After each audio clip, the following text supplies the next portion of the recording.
ఇప్పుడు మనం చూడబోయేది పొగరుబోతైన టొమాటో కథ. టామీ అనే టొమాటో ఉండేది. టొమాటో ఇలా అంటుంది, చూడండి నేను ఎలాగున్నాను, కాంతివంతమైన ఎరుపు రంగు మరియు పరిపూర్ణతతో ఉన్నాను. నేను అన్ని కూరగాయలకు రాజును. నా రుచి లేదా ప్రాముఖ్యతతో ఎవరూ సరితూగలేరు. నేను లేకుండా ఏ కూరైనా అవుతుందా అసలు? ఇలా అంటుంటే మధ్యలో క్యారెట్ వచ్చి ఇలా అంటుంది, కానీ టామీ, ప్రతి కూరగాయకు దాని ప్రత్యేకత ఉంటుంది కదా. ఇలా జరుగుతూ ఉండగా మళ్ళీ టామీ అనే టొమాటో ఇలా అంటుంది, ఉంటుంది, కానీ నాకున్నంత ప్రత్యేకత అయితే ఏ కూరగాయకి ఉండదు.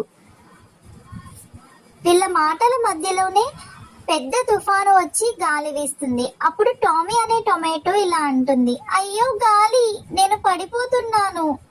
అప్పుడు క్యారెట్ వచ్చి, పట్టుకో టామీ, మేము నీకు అందరం సహాయం చేస్తాము అని అంటుంది.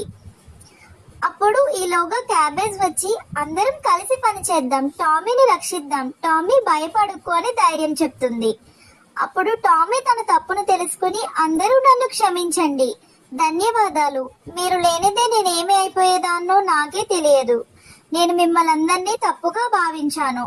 నేను అత్యంత ముఖ్యమైన వాడిని అని.